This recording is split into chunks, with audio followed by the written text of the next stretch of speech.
আসসালামু আলাইকুম রহমতুল্লাহি ওয়া বারাকাতুহু। প্রিয় ভাই বোনেরা, আজকে আমি আপনাদের সম্মুখে একটা ভিডিও নিয়ে আসছি। ভিডিওটি হলো হযরত মুহাম্মদ সাল্লাল্লাহু আলাইহি সাল্লাম চরিত্র গঠন সম্পর্কে বা চরিত্র গঠনে ইমানের প্রভাব সম্পর্কে কী বলেছেন। আজকে আমরা শুনব চরিত্র গঠনে ইমানের প্রভাব। আমাদের নবী হযরত মুহাম্মদ সাল্লাল্লাহু আলাইহি সাল্লাম কী বলেছেন, তাহলে চলুন শুনে আসি। আমর বিন আব্বাস রাদিয়াল্লাহু আনহু হতে বর্ণিত, তিনি বলেন, আমি রাসূলুল্লাহ সাল্লাল্লাহু আলাইহি সাল্লামকে জিজ্ঞেস করেছিলাম, ঈমান কি?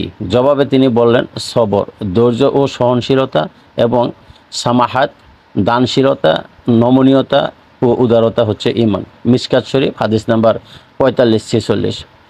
নিজের জীবনের সার্বিক কাজকর্মের আল্লাহর প্রদর্শিত পন্থা অবলম্বন করতে হবে। এ পথে চলতে গিয়ে যে বিপদ আপদ, জুলুম, নিপীড়ন সম্মুখীন হতে হলে তা অম্লান বদনে সহ্য করে আল্লাহর উপর ভরসা রেখে সামনে এগিয়ে যাওয়ার নামই ঈমান। একে সবরও বলা হয়। আল্লাহ সন্তুষ্ট অর্জনের আশায় নিজের অর্জিত ধন সম্পদ আল্লাহর অসহায় ও দরিদ্র বান্দাদের জন্য ব্যয় করা এবং ব্যয়ের মাধ্যমে অন্তরে আনন্দ অনুভব করাকে সামাহাত বলা হয়। নম্রতা ও উদারতা অর্থেও সামাহাত ব্যবহৃত হয়ে থাকে। পরিপূর্ণ ঈমানের বৈশিষ্ট্য। আবু উমামা রাদিয়াল্লাহু আনহু হতে বর্ণিত, রাসূলুল্লাহ সাল্লাল্লাহু আলাইহি ওয়াসাল্লাম বলেছেন, যে ব্যক্তি আল্লাহর জন্যে কাউকে ভালোবাসলো, আল্লাহর জন্যে কারো প্রতি শত্রুতা পোষণ করলো, আল্লাহর জন্যে কাউকে দান করলো এবং আল্লাহর জন্যে কাউকে দান করা থেকে বিরত থাকলো, সে যেন ঈমানের পরিপূর্ণতা করে নিল। সুবহানাল্লাহ। আবু দাউদ হাদিস নাম্বার 4681।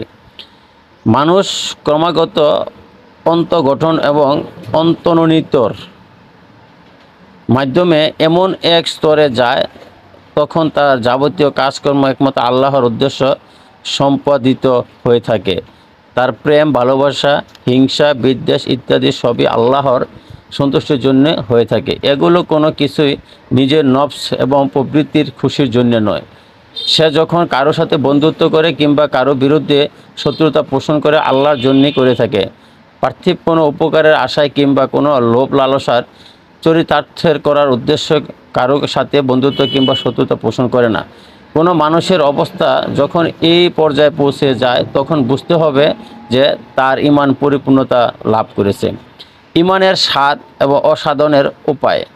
আব্বাস ইবনে আব্দুল মুত্তালিব রাদিয়াল্লাহু আনহু হতে বর্ণিত, রাসূলুল্লাহ সাল্লাল্লাহু আলাইহি সাল্লাম বলেছেন, যে ব্যক্তি আল্লাহকে রব, ইসলামকে দিন এবং মুহাম্মদ সাল্লাল্লাহু আলাইহি সাল্লামকে রাসূল রূপে গ্রহণ করবে সন্তুষ্ট হয়েছে, সে ঈমানের প্রকৃত স্বাদ পেয়েছে। মুসলিম শরীফ হাদিস নাম্বার 56-34।